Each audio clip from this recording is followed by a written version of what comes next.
My story starts with a favorite country singer messaging me on FB. I thought, yeah, right. Why would this 70 something music artist be on FB messaging random people?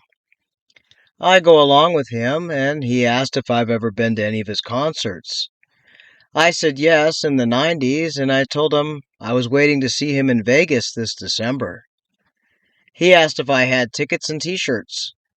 I said yes. My accountant Morris bought the entire second row so I could bring friends and family.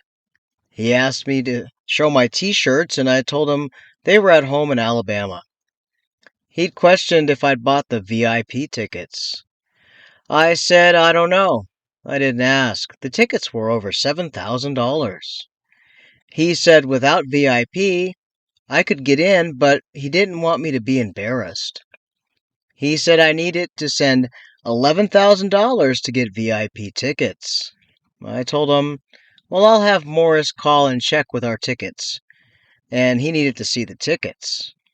I told him Morris will call on video and we could show the tickets on a three-way video.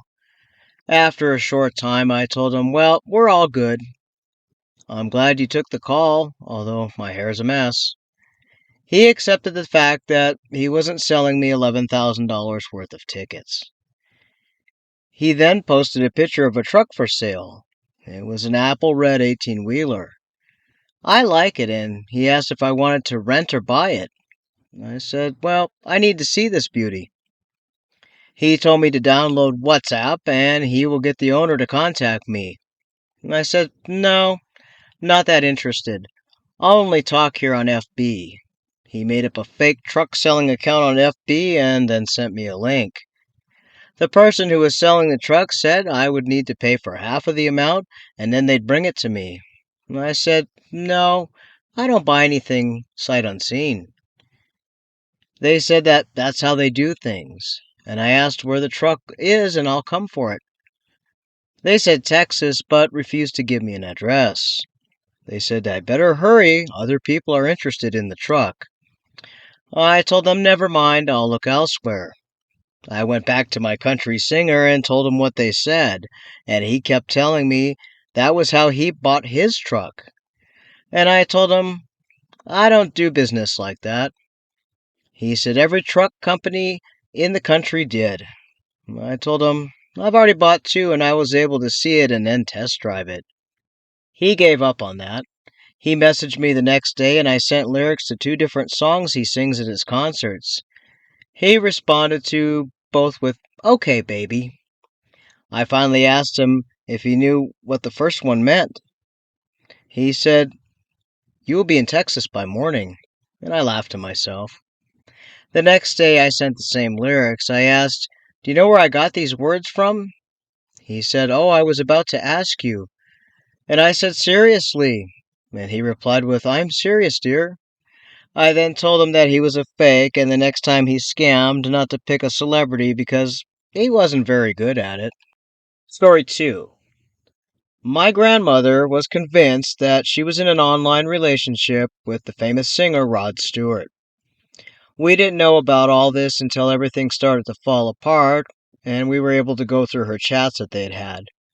If we had known this happened, we would have stopped it right away. This all started 4 years ago when she was on FB in a Rod Stewart fan page. She received a message from a person who claimed to be Rod's fan club president. She told my grandma that Rod sent his fan club president to find his truest fans on FB. My grandma's profile picture is of her wearing a Rod Stewart t-shirt, so I think the scammer specifically picked her. Given on her profile picture, the t-shirt, and her age, they figured that she would easily fall for the scam, and unfortunately she fell hook, line, and sinker. This woman, who called herself Mary, said she was in charge of Rod's fan club, and that Rod was searching online for his truest fans, and he picked her out to be contacted. Of course, my grandma was head over heels in love with Rod, and has been for many decades. She told this Mary woman that she was his biggest fan ever, and she's been to dozens of Rod's concerts through the decades, including one in the late 1970s. So yes, this is a lifelong love in my grandma's eyes. This merry woman convinced my grandma to download WhatsApp on her phone so she could get Rod's personal fan phone number and she could text with Rod himself. Well, that's all it took to get my grandma hooked, and she downloaded WhatsApp on her phone, and Mary got my grandma's phone number and hooked her up with her favorite singer, or so she thought. Grandma started texting with Rod at first. He told her that he knew that she was his number one fan, and he simply was so impressed by her dedication to his music and hoped they could become good friends. They continued texting for weeks, apparently, and it seems like Rod had a lot of spare time on his hands despite being on tour. The scammer behind this profile must have followed the real singer because if Rod was traveling to, say, California, this person would tell my grandma he was just landing at LAX or whatever airport the real Rod would have been landing at. If the real Rod was singing at a show, he wouldn't message my grandma for hours until after his concert and then followed along with the schedule. To me, it was amazing how much effort the scammer put into mimicking the real singer. It started as a fan singer relationship, and my grandma would text him for hours about what a huge fan she was, sending him pictures of all her t shirts, old ticket stubs, tour books, and loads of stories about what a big fan she was. In return, Rod would always text her photos of flowers, a grand piano, and how he was writing a special song about their friendship for his next album. It was around the 2 month mark where it moved from fan friendship to relationship. Rod was telling my grandma that him and his wife, Penny, were drifting apart and that she had moved back to Scotland where she had a house, and Rod had been living alone for many years. This so called Rod then told my grandma that he was falling in love with her and he would send her virtual flowers and love notes every day through text, and my grandma loved it. He told my grandma that they had to keep their relationship a secret because his wife Penny would try and take all of his money if she knew. Even though they were living separate lives, if she was made aware of him moving on, she would send her legal team to ruin Rod.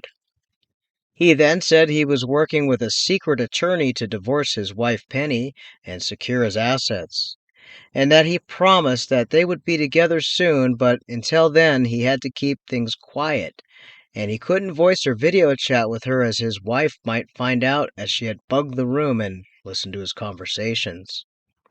There were several occasions where he asked my grandma for Apple cards, and she would send a couple $100 every month or so. She thought she was in a full-fledged relationship with her favorite singer. This carried on for months and months, and we really didn't have an indication that she was in a relationship at all, let alone with a multi-million-dollar world-famous singer, or so she thought. My grandma mentioned to us that she was planning a trip to Las Vegas, which was not unusual as my grandma did like to travel, and she would often go with tour groups from the senior center in town. They would host casino tours and week-long trips to various places at discounted fees. So when she told us she was planning to go to Las Vegas, we just assumed it was with her senior tour group. When we asked where her tour group was staying in Vegas, she told us she's going alone. This raised some major red flags, and while Vegas is a tourist town, it's not a very safe place for an older woman to travel alone, in my opinion. When we inquired why she wasn't going with a tour group or even another friend, she said she was going to see Rod Stewart. So this did make sense, as he did have a residency in Vegas. And when we questioned Grandma as why she wouldn't want to take a friend, and I asked her if she wanted one of us to come with, she became angry, telling us to mind our own business. She's an adult, and that Rod invited her as a guest at his show and no one else. Well, this definitely triggered some questions, and we had started asking if she had won a contest or something. Grandma finally became extremely angry at our questions, and she said that she had been talking with the real Rod for months online, and that he invited her to one of his shows in Vegas, and she's going to go. By this time, our grandma was frustrated, and she threw the phone at both myself and my sister, telling us that we never stop being nosy and let her live her life to be with Rod. We started going through her phone only to realize the context of what was really going on. This so-called Rod had my grandmother sending Apple and Steam gift cards pretty regularly to the tune of a few $100s a month. On top of that, he told her that he needed to pay for his divorce attorney without his wife knowing, and had my grandma wire $5,000 to a so-called attorney from Texas, and she did so. We don't know who this woman was she wired the money to through a bank account, but the woman's name in search did not show her being any kind of attorney. My grandma sent several $1,000s through their whole relationship to this so-called attorney, and also sent photos of the types of gift cards through chat that he had gotten from my grandma. He had her scratch off the code and text it to him in chat. He promised to divorce his wife, marry my grandma, and then leave her all of his riches and make her the executor person in his life for his estate and the exclusive person in his heart. The scammer then invited my grandma to a VIP show in Vegas, sent her pictures of a hotel suite that she'd be staying at. The photo was taken from the casino website, and it was the most expensive suite there at the hotel and casino. This so-called Rod then told my grandma that she would need to wire a deposit for the room because otherwise Rod's wife would find out about it. He then planned to have her sit VIP at the concert to meet her and then meet her at the hotel after the show. This was so planned out that he even had the concert times and dates, which matched, of course, the real singer's concerts. My grandma ended up wiring an additional $7,500 to the so-called attorney so the attorney could secure her hotel suite. Rod then messaged her a ticket to the show, which was clearly photoshopped, but my grandma couldn't tell the difference. It also included a QR code for her to get into the VIP area.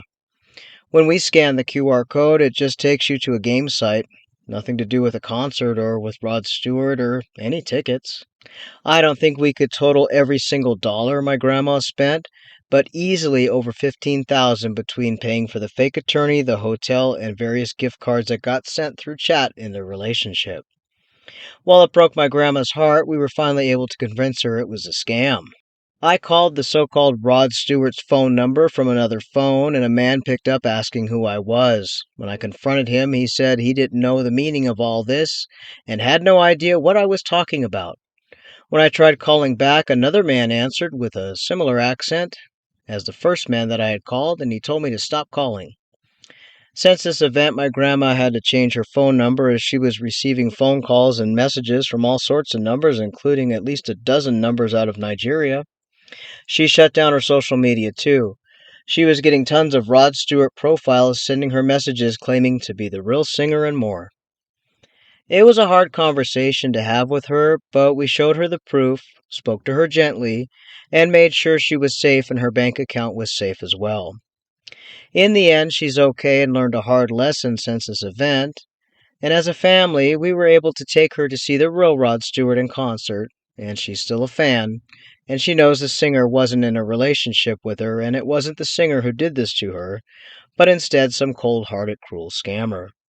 Thanks for letting my family share this. We'd like to thank these people for sharing their stories. Unfortunately, a lot of scammers will mimic a person's favorite singer right down to their schedule and their posts. They'll even create fake social media posts that look exactly like the real singer's post and post word for word, photo for photo what the real singers are posting. In reality, real famous singers, actors, actresses, they're not messaging you on social media, giving you private numbers to speak to them with, and they certainly don't need your money or your gift cards. If you encounter a celebrity online who just can't wait to chat with you, it's more than likely a scammer. Block and move on. If you'd like to share your story, you can find us on scammingscammers@gmail.com, or you can find us on FB under Scamming Cyber Education. Drop us an inbox there as well. Any screenshots you have help us verify the story, and we'll narrate it into a video. Until next time, stay safe.